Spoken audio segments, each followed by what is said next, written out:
बेचारे को शर्म आ गई, क्योंकि बाद में वहां तो कोई नहीं बोलता है, क्योंकि रास्ते में तो जा रहे हैं।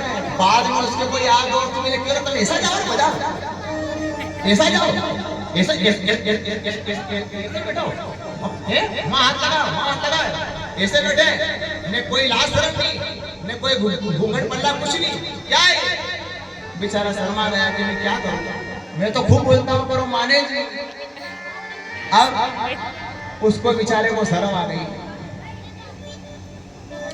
तो एक दिन वो बाजार गया और बाजार से लाया हेलमेट, ने उसने हेलमेट लगा लिया, ने फिर ले जा रहा है क्या भला तू कैसे भी बैठ, कोई बोलने वाला नहीं, कोई रोकने वाला नहीं, कोई रोकने वाला, मुझे कल से कोई कहने वाला नहीं कि तेरे ऐसा जाओ तो, क्योंकि उसने तो पत्नियों ने अपना घूंघट पल्ला नीचे गिरा दिया, तो पति को शर्म आई तो पति ने हेलमेट लगा लिया, क्योंकि कोई पहचानेगा नहीं, कोई बोलेगा नहीं कि कौन थी, न किसकी घरवाली थी, बोलेगा नहीं। सबसे अच्छा तरीका। तो इसलिए हमारी माता बहनों से निवेदन है कि थोड़ा सा लाज शर्म इज्जत मान मर्यादा से रहें, इसी में आपकी भलाई है। स्त्री का असली श्रृंगार ही उसकी लाज शर्म है, वही गहना है। यहाँ देवी सदरूपा का, यहाँ पर देवहूति की परीक्षा हो गई कि जो पति के द्वारा बिछाए गए आसन पर ही बैठी है, समझ लो आगे भी साथ करेगी। परीक्षा कर ली जज कि ठीक है साहब, मैं आपकी कन्या से शादी करने के लिए तैयार हूं, आप मुझे अपनी कन्या दान कर सकते हैं। यहाँ कर्दम ऋषि भी तपस्या कर रहे थे, तो मनु महाराज ने भी देख लिया कि जो अभी से इतनी तपस्या कर रहा है, तपस्वी पुरुष है, तो फिर यहाँ तो मेरी छोरी हमेशा सुखी रहे। उन्होंने भी कन्यादान किया। अच्छा ये बताओ, आपसे हमारा एक प्रश्न है, क्या एक पिता अपनी बेटी का कन्यादान करता है? बोलो, जवाब दो। आपसे हमारा प्रश्न है, क्या एक पिता अपनी बेटी का कन्यादान करता है कि नहीं करता है? करता है? करता है कन्यादान? एक पिता अपनी बेटी की शादी करता है तो कन्यादान करता है ना? मतलब कि कन्या का दान कर दिया, उसको कहते हैं कन्यादान। ठीक है माता राम, ठीक है। अब ये बताओ कि एक पिता अगर अपनी बेटी का कन्यादान कर रहा है, मतलब कन्या को दान कर दिया, अब अगर कन्या को दान कर दिया तो पैसा 2 दिन बाद फिर क्यों पहुंच जाएगा, ला हमारी छोरी का तैयार कर दो, फिर क्यों लेवाने पहुंची जाए? बोलो, फिर क्यों पहुंच जाता है 2 दिन बाद तो फिर से कि मेरी छोरी का बैग अटे से तैयार कर दो, बैग तैयार कर दो, हम जा रहे हैं। अगर एक पिता अपनी बेटी का कन्यादान कर रहा है तो भाई जो दान में आपने कोई चीज दे दी तो भाई पासा लेवा थोड़ी जाओगे। आपने मान लो गुरुजी को कोई दान कर दिया, आपने गाय दान कर दी, तो 2 दिन बाद पासा चले जाओगे, गुरुजी हमारी गाय नहीं होगा, हम तो पाछी। बोलो, ये पॉइंट वाली बात है। कोई भी वस्तु अगर हमने दान करी, दान देने के बाद मतलब उसको भूल गए, उसको भूल जाओ, पर यहाँ भूले नहीं, 2 दिन बाद पाछा पहुंच गए, मतलब कि आपके पिता ने अपनी बेटी का कन्यादान नहीं कराए हो, ध्यान रख लेना। अरे ये बताओ कि जो अपने कलेजे का टुकड़ा है, जिसको बचपन से बड़े प्रेम से पाला है, पोसा है, बड़ा करा, पढ़ाया लिखाया, क्या उसको ऐसे दान कर देगा?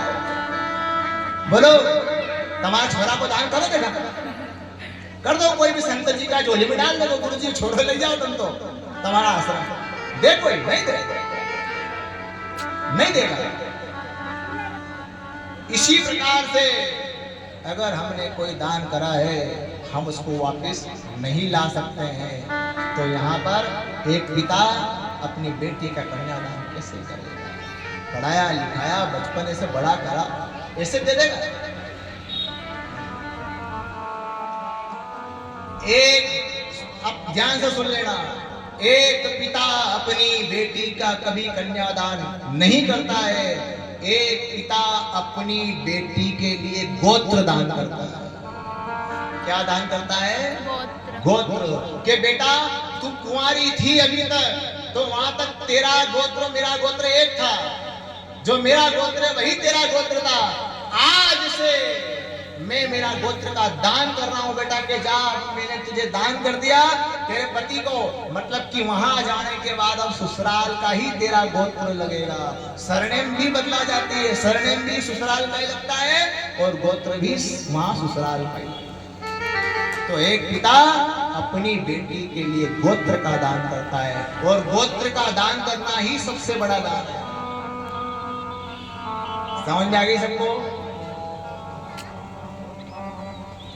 तो यहां मनु महाराज ने भी गोत्र का दान करा कि बेटा अभी तक तो तू कुंवारी थी, तो जो हमारा गोत्र था वही तेरा गोत्र था। आज से तेरे पति का गोत्र तेरा गोत्र है, तेरे पति का सरनेम तेरा सरनेम है, समझ लो कि दान कर दिया, गोत्र का दान।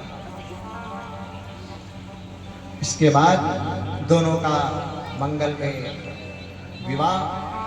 धीरे धीरे समय आया। अब कदम ऋषि और देवहूति के यहाँ